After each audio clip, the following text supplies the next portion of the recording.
સાહેબ કોઈ પણ જિલ્લાનું લઈ લો, ગુજરાતી મુંબઈ ગયો બેંકમાં જઈને કીધું કે 50,000 રૂપિયા લોન જોવે છે.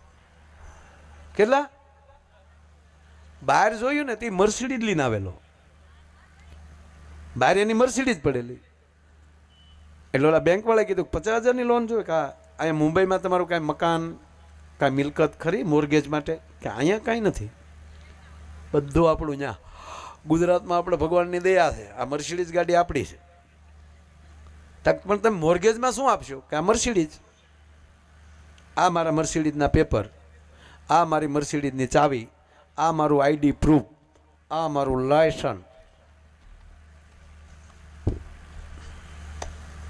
ઓલે ચેક કર્યું તો આ ભાઈના જ નામે મર્સિડીઝ, ડ્રાઇવિંગ લાયસન્સ એના નામનું, આઈડી પ્રૂફ જેટલા બીજા હતા એ બધા એના નામના કમ્પ્લેટ. અને પાછું કે ગેરંટી કે જ્યાં સુધી હું તમને 50,000 રૂપિયા દેવા ન આવું વ્યાજ સાથે, ત્યાં સુધી તમારે આ મર્સિડીઝ અહીંયા રાખવાની. હવે 1.25 કરોડની ગાડી અને 50,000 રૂપિયામાં, આમાં તો 50 લાખ રૂપિયા લોન મળે. અને સરખી નવી ગાડી હોય તો આખી કરોડ રૂપિયા લોન આપે, એમાં શું વાંધો? અને આને મૂળ 50,000. એટલે બેંકવાળાને છું મારો ગાંડો લાગે. ઓલો કે ગાંડા કરી દે, ઈ ગાંડો નહીં. ઓલાને હવે આ મર્સિડીઝ જ આપતા હતા, પેપર આપી દીધા, અહીં તરત તમને કહો એને બધે જ્યાં કીધું ત્યાં એને સાઇન કરી દીધી, પેપર તૈયાર થઈ ગયા અને 50,000 રૂપિયા આપી દીધા. એટલે ગાડીના કાગળ અને સીધી બેંકના ગેરેજમાં એના શોપમાં એમ કહેવાય અંત પાછળ એ તરત મર્સિડીઝ મુકાઈ ગઈ, માથે ઢંકાઈ ગયું. અને સાહેબ ઓલો માણા 50,000 રૂપિયા લઈને વયો ગયો. 50,000 રૂપિયા લઈને વયો ગયો, પણ બેંક મેનેજરને ઘરે ઊંઘ ન આવી કે આરું જેને મર્સિડીઝ ગાડી એની પાસે 50,000 રૂપિયા નહીં હોય લોન લેવા આવવું પડ્યું. હારી મર્સિડીઝ હશે તો હાસુક લઈને, ચાઇનાની તો નહીં હોય ને. વેમમાં નાખી દીધો. આપણે નહોતા ચાઇનાના વડાપ્રધાન આવ્યા ગાંધીનગર, તો આપણા વડીલો વાતો કરતા હતા કે ચાઇનાના વડાપ્રધાન આવ્યા હતા. એક બાપા શું કે ઓરિજિનલ કેદી આવશે?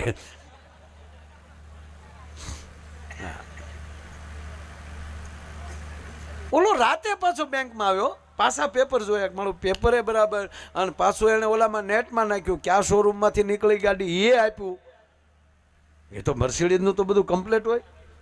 પણ પછી તો આને તાવ આવી ગયો, બાટલા ચડાવ્યા બેંક મેનેજરને કે સારું તો જેનો મર્સિડીઝનો માલિક એને 50,000 કરવા શું હશે? અને સાહેબ ઓલો 1 મહિને પાછો આવ્યો. 1 મહિને આવી કીધું કાલ્યો આ શીખ આવે ને આલ્યો આ સાહેબ આ 50,000 રૂપિયા, આ તમારો 1,000 રૂપિયા વ્યાજ, આ 51,000 રૂપિયા ગણી લ્યો, લાવો મારી ગાડી પાછી. એટલે સાહેબ આ પૈસા લેવાઈ ગયા, વ્યાજ લેવાઈ ગયું, અને નો ડ્યુ સર્ટિફિકેટમાં સહી કરી દીધી અને પેપર પાછા આપ્યા અને ઓલો ફ્રી થઈ ગયો. એટલે મેનેજરે કીધું કે વડીલ કાં 2 મિનિટ બેસો ને, બોલો ને બાપ, મારી ચા પીવો. એ ચા લાવો, ચા મગાવી. અને પછી એ કીધું કે તમે 1 મહિનાથી ગયા ને, હું હૂતો નથી. કે કેમ, તમને શું વાંધો આવ્યો? બસ મને એક જ ચૂક, જેને મર્સિડીઝ ગાડી ઘરની એને 50,000 કરવા શું હશે? એટલે કેમ, માણસને જરૂર ન પડે પૈસાની? કે પણ મને ગાંડા ભાઈ એ તો કહો, તમે આ ગાડી મૂકીને પાછી તમે લોન લીધી, એ તો નકર પેપરથી દઈ એકાય, પણ તમે ગાડી મૂકતા ગયા. ભલામણા એ તો મને કહો તમે આ કર્યું. આપણે ઓલો ભાઈ કે એવું હોય ને તો તમારે ગુજરાતમાં જન્મ લેવો પડે તો આ સમજાય, એમણે આમ ન સમજાય. અરે કે નહીં, મારા બાપ મને કહે નહીં તો હું આપઘાત કરીશ. હવે કે વડીલ એવું કાંઈ નથી સાહેબ. કે કેમ? તક મારે 1 મહિનો અમેરિકા જાવું છું, અહીંયા કોઈ મારો સગા સંબંધી વડીલ કોઈ નહોતું, કોઈ ઓળખાણ નહોતી, મારે ગાડી મૂકવી ક્યાં?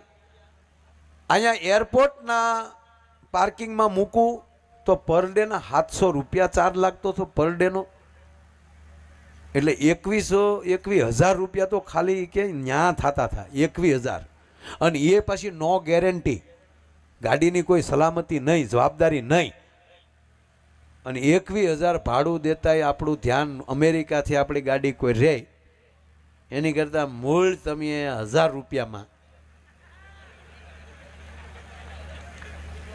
એમાંય તમે મને 50,000 રૂપિયા વાપરવા આપ્યા 1 મહિનો અને આખો મહિનો મારી મર્સિડીઝ હાથવી આનાથી સલામતી બીજે ક્યાં હોઈ શકે સાહેબ ઓલો બેંક મેનેજર બેભાન થઈ ગયો તારી ભલી થાય બેભાન થઈ ગયો અને પાછું કીધું કે હે ભગવાન મારી નાખ જન્મ મને ગુજરાતમાં આપ હા એટલે ગરવી ગુજરાત જેવું ક્યાંય છે જ નહીં સાહેબ ગુજરાતીને મજબૂત બનાવો તમારી ગુજરાતી મજબૂત બનશે તો તમારી હિન્દી મજબૂત બનશે અને તમારી હિન્દી મજબૂત બનશે તો તમારું સંસ્કૃત મજબૂત બનશે અને તમારું સંસ્કૃત